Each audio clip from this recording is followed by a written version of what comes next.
It's crazy, this crossover is about to leave just as fast as it came in, because this is the final Hell's Paradise video. The last showcase on the channel featuring the one and only Yuzu, possibly the best character from this crossover, but we'll have to see what she has in store for us. Before we get into this video though, I will say that the Yuzu that we're going to be using is not going to be my own, it's actually going to be my boy Brian, so huge shout out to him for allowing me to do it. A lot of people are asking, is this artwork actually supposed to be like this? And yes, it is. It's supposed to be, I think she's doing a backflip, so yeah, that's the reason why she's upside down. She has 3 passives, and the main passive we're going to be looking at here is going to be her unique passive, which allows her to give human units 50% more damage if she is the leader. However, in multiplayer, she can't be the leader unless, of course, you're hosting the lobby. In terms of her skill, we have a skill that's able to recover her own HP by 40% and increase her own arc HP by 20. With her art, she's able to redirect damage to herself and also increase her max HP. With her true art, she's able to arch gen for her team as long as you're not afflicted by a status element, and she's also able to reduce the enemy's dark res by 80%. And then with the super art, based on how much HP the girl Yuzu has, she's going to apply a bigger physical resist down on the enemy.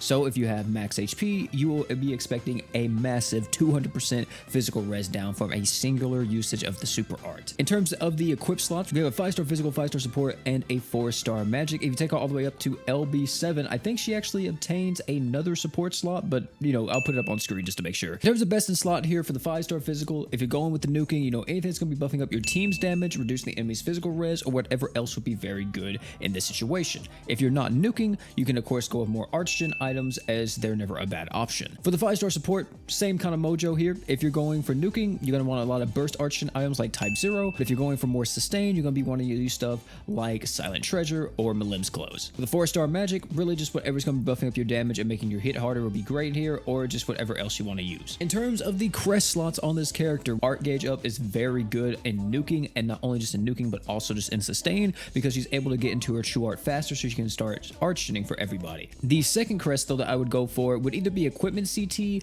or maybe some type of damage up type crest, like attack up for an example, or promise the funeral god. It really just depends on you if you want to utilize her more so for sustain, or if you want to utilize her more so for her damage dealing potential, or whatever the case may be. I say either one isn't a bad option. And this is the team we're going to be rocking out with today, ladies and gentlemen. But this is going to be against the Special EX. We're going to be doing a nuke first and foremost to see what we can deal with here. And depending on how this nuke goes, we're going to be trying her out in other types of content. But I will say right now, I'm almost positive this nuke's going to go fantastic. As you see, we're going to have 50 arcades from everyone. The boy Gray going stupid with his stuff. And did Brian actually use the super art? I think he did, yeah. And as you see right there, boom, boss is dead. 5 seconds flat. Easy money. As you see, Yuzu actually dealing the most amount of damage. Just because I know people are going to be asking, they're going to want to know, you know, how crazy is it if you use someone like Chob with Yuzu? And I really do mean quite a bit crazy, ladies and gentlemen, because as you see here, we're going to pop off with everybody. Gray's going to give everybody their super arts, and then I'm going to wait a second here so Yuzu can pop off. Now we're going to use Chob's super art, and as you see, boom, dead just like that. I could have probably used it a little bit quicker. I don't think I had to really wait like that, but Chob's super art is extremely quick, and Yuzu's takes a minute to come out. You see, only 2.4 million from Chob at that point, so not as much damage as I would personally like, but still gets the job done to an extent.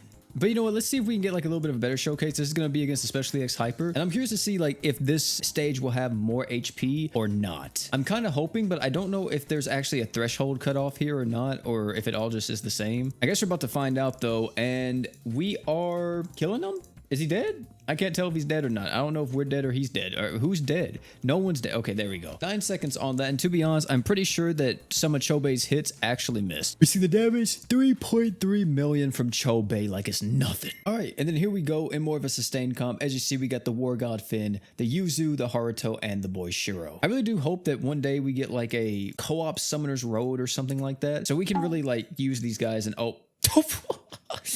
I actually thought he was joking. I didn't know he was actually going to do it. So back to our regularly scheduled program. This is pretty much like the best we can do right now, unless I get Brian to like record a run of like Summoner's Road or something like that. There's not really any like challenging co-op content out at the moment that you can really use Yuzu up against. Everything that's out is very simple and just easy to beat. So, I mean, hey, why not just fight somebody with the huge HP pool? But with this setup here, what we're pretty much focusing on is crazy amounts of arch-gen from practically everyone. And then Yuzu, of course, giving us arch-gen as well. And whenever she can, she's going to give us that massive physical res down if we ever need it, which we may not ever need it because we just have so much damage on this team. Not to mention too, Shiro already applies 100% physical res down, so it's not like that bad. I mean, of course, it's not as good as the 200% if Yuzu's at full health, but still, you know, it's something. And I'm not going to cap to you. Yuzu's going to die right here. GG to Yuzu because she's dead. Oh, she didn't die.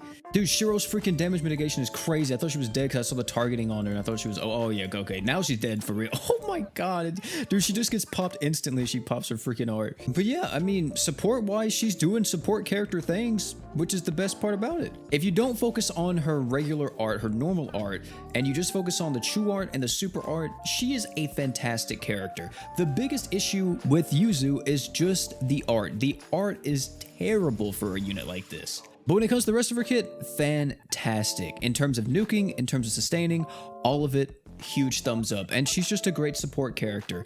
I'm really happy with this because even with my rankings that whenever I did the tier list the other day, by the way, if you haven't seen that and you want to see that, you know, that should be popping up on screen here in a second. I put her up in A tier because I was like, you know, this is a fantastic character in terms of her art gen, in terms of what she's providing to the team. And I'm glad that now seeing it in action, like for myself and using her in game, I'm glad that it actually does hold up because I was a little bit worried that maybe I was being a little bit too generous, but no, she absolutely does deserve the spot that she got. She does crazy amounts of damage herself. She's able to buff up everyone else's damage to crazy heights, and she also gives so much arch gen to the team while also benefiting dark characters and all physical damage dealers alike. So yeah, all in all, really like Yuzu. Great character, really cool. Is she needed? No, I don't think anybody from Hell's Paradise is needed. There's all very solid characters, and you wind up getting any of them, make sure you use them, especially Yuzu. Yuzu's like a support character. You can use her pretty much all the freaking time if you want to. Ladies and gentlemen, that's gonna be it for this video, man. Thank you all for coming out. It's been your boy P. If you enjoyed this video, however, make sure to check out either one of the videos popping on the screen right now. Great content, guarantee you love them. Oh, and one more thing before you leave, don't forget to drink water.